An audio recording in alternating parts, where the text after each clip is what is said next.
From 1951 to 1965, John Potter served as head coach of the Daniel McIntyre Maroons football team.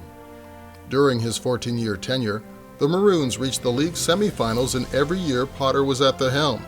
They reached the league final in 10 of those seasons and captured the city championship 5 times. He was but 12 years my senior. He came back to Canada from serving in Burma as a fighter pilot, and I met him when he was 30, and he'd already been in the war. He was remarkable. He kept everything simple. He had the easiest playbook in the world. You had 3 running plays to the right, 3 running plays to the left. You had a couple of pass plays mixed up, and then he'd bring a couple of trick plays in, and that was it. I never knew him to raise his voice. I never knew him to call anyone out in front of anyone else. He was a fellow that made you work hard, but by making you work hard through practices, the games were easy. Potter, along with assistant coach Jack Dones, inherited the team from Andy Curry, who had just finished winning 4 straight championships for the school from 1947 through 1950. He started off by saying, I'm not Andy Curry, I'm not going to be Andy Curry, I'm going to be me. I have my way of doing things, and if you are prepared to work, we'll be successful. In his first season as head coach, Potter and the Maroons would go undefeated during the regular season and face the Isaac Newton Nor'westers in the league final. We played all of our games in those days at Osborne Stadium. We used to carry our equipment and walk from Winnipeg's West End to the Osborne Stadium, most of us. It was really a great place to play, and I don't care what anybody says. It had a lot more history. It had a little mystique. The Maroons entered the contest with a number of star backfielders at their disposal: Bert Smith, Jack Bogdan, Gordie Dupuis, and Willie Kerr. Up front, they had captains Bill Balanchuk and Siggy Paulson. But in the league final of '51, it was Jerry Kissack leading the way for all-purpose back Mike Kashmar for the turning point in the game.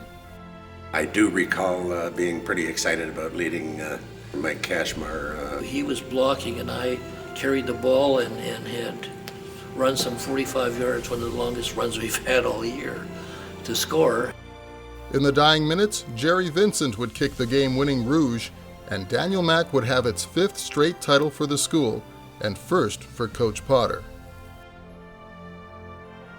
At the time, interleague champions from the city would go on to play a Manitoba Schools champion for a shot at the provincial crown.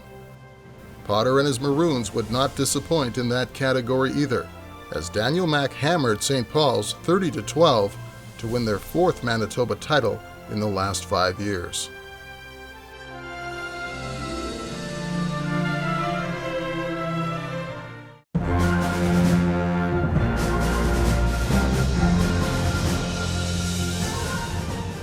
Heading into 1952, it became apparent the Maroons were not only establishing themselves as the best high school football program in the city, but possibly the country. He had a system, and I think because of the system, it was so simple. You kind of worked your way up. If you were second string, you were waiting for your chance to become first string. That kind of enabled the system to work. Once again, Potter and the Maroons would reach the interleague final, but this time have their backs against the wall, as over 5,000 fans were on hand at Osborne Stadium to watch the Maroons trail the Kelvin Clippers 29-11 with only 12 minutes left in the 4th quarter. Coach Potter never panics. He's always cool, calm, and collective, and it rubs off onto you. And I know that in that game, we never did panic. We never did anything stupid. We just went methodically as to what we were doing. The Maroons struck for 3 unanswered touchdowns and sent the game into overtime. And when the final gun sounded, Coach Potter had his 2nd straight championship and an unprecedented 6th consecutive title for the school. That had to be the most amazing comeback in high school football that I ever experienced as a player, as a coach, or as an observer. The following week, the team would cap off the season by thrashing St. Paul's 40-6 and take home their 3rd provincial title in a row.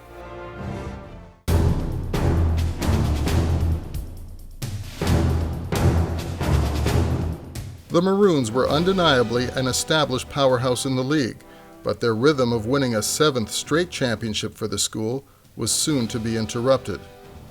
A polio epidemic had swept throughout Canada, and the 1953 season was cancelled. When that happened, it did a lot to football. Some players were rushed up to junior, others found some other venues to play, but that kind of put a damper on things and sort of maybe equaled the playing field.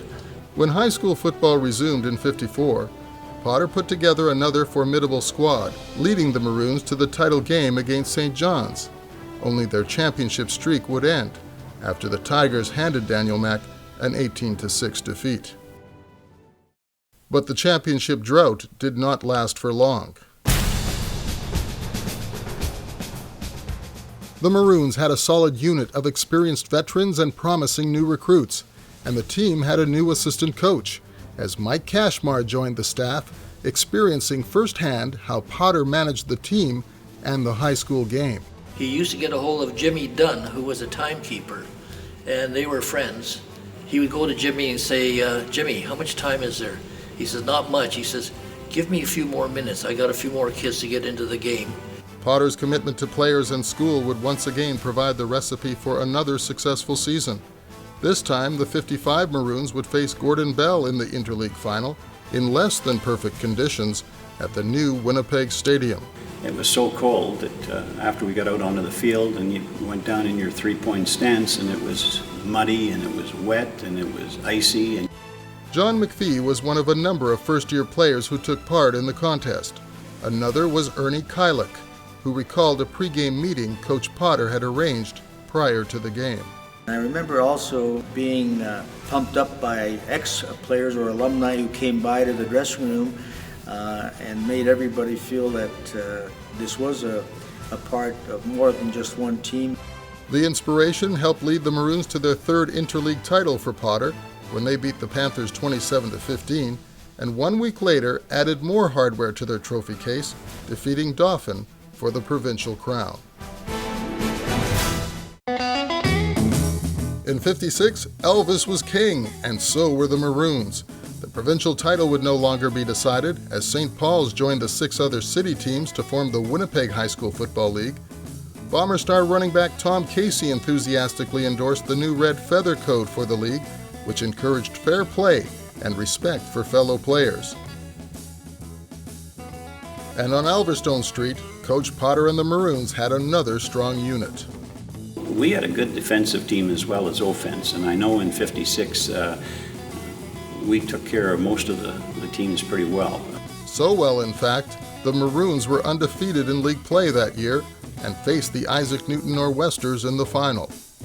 That game was played in the Winnipeg Stadium, and one play I remember was Brian Palmer throwing a 50-yard touchdown pass. The completion would provide the necessary spark to give Daniel the lead and prove once again they were a tough team to beat in sloppy conditions. They went on to win in convincing fashion and give Potter his 4th city championship.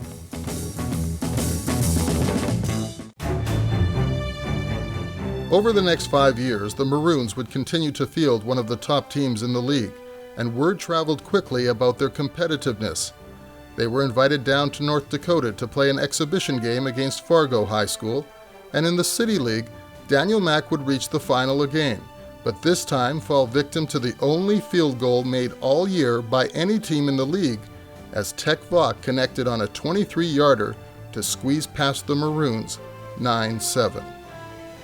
In 1958, the Maroons continued their tradition of talented recruits with never-quit attitudes, but came up short at the end of the season, dropping a 27-20 decision to the Sisler Spartans in the semifinals.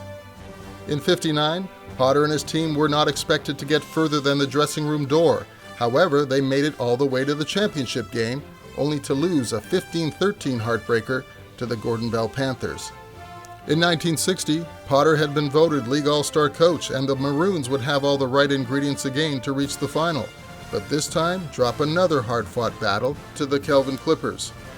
The following year, Potter faced one of his old players across the field, as head coach Mike Cashmar and his Kelvin Clippers would hand the Maroons a semifinal loss before going on to win the city championship. The first person to come up and to congratulate us was Coach Potter. And I think he was just as happy as I was that we won. And that's the kind of a person he is. In 1962, Potter and the Maroons would regroup, and the team would get another shot at the Clippers in the playoffs, this time in the city final. Played at the old Goldeye Ball Stadium at the Winnipeg Stadium. Packed crowd, there had to be at least 3,000 or 4,000 people there. Buzz Lamond played quarterback for the team that was, as in previous years, loaded with great athletes. He explained how in the championship, the telling blow was delivered when his coach decided to unleash a special play that had been worked on the week prior to the game. Mr. Potter had practiced with us for days and days and days. We must have gone through this particular play 100 times, and it was a little dinky middle screen pass to Dale Helgeson, and it went for a 50-yard touchdown. The Clippers would never respond, and the Maroons would go on to win, giving Potter the 5th championship of his head coaching career and 10th in the school's history.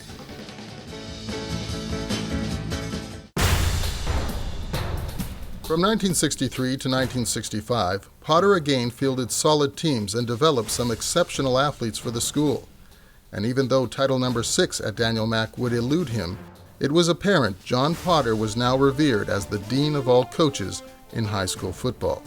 He was a master at halftime pep talks. He was giving a pep talk and against Arnie Taylor, and they were playing his team, and after Coach Potter finished, Taylor would turn around and says, "You heard that? We'll do the same."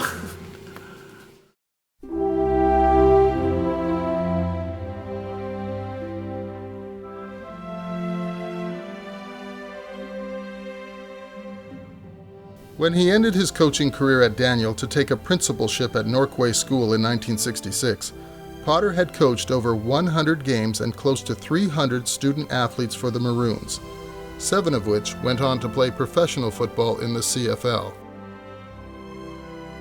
I'd grown up with high school football, and it was a big part of my life, it was a big part of my family's life, and my mother and my 2 sisters. And from the earliest recollections, we talked football, and he talked about football, and he talked about his relationships with all the players over the years, and he was very passionate about it. And he always said he felt so fortunate that he coached in the golden era of Winnipeg high school football.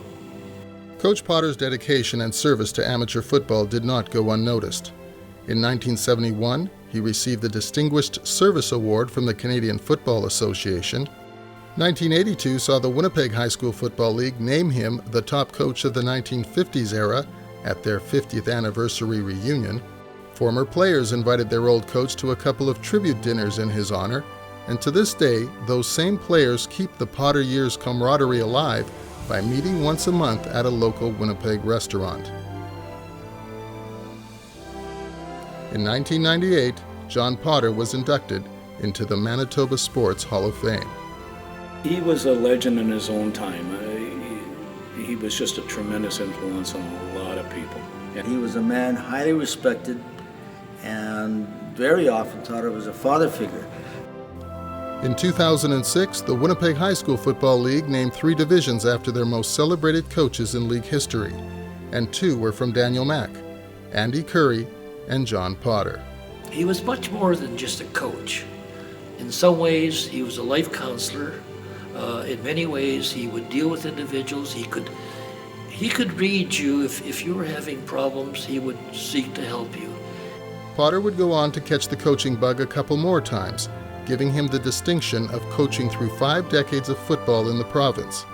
He coached his own son, Greg, and at River East, his grandson, Gordon Buck, who won the prestigious Harry Hood Award. He was the best person I've ever known. He was my hero. Any kid who played for John Potter and moved on into life took away some of the most valuable lessons he gave as a coach and as a human being. John Potter passed away in 1999, but he will always be remembered as a coach who was dedicated to teaching his players about life and character. Arguably, his most crowning achievements in football came while coaching the Daniel McIntyre Maroons.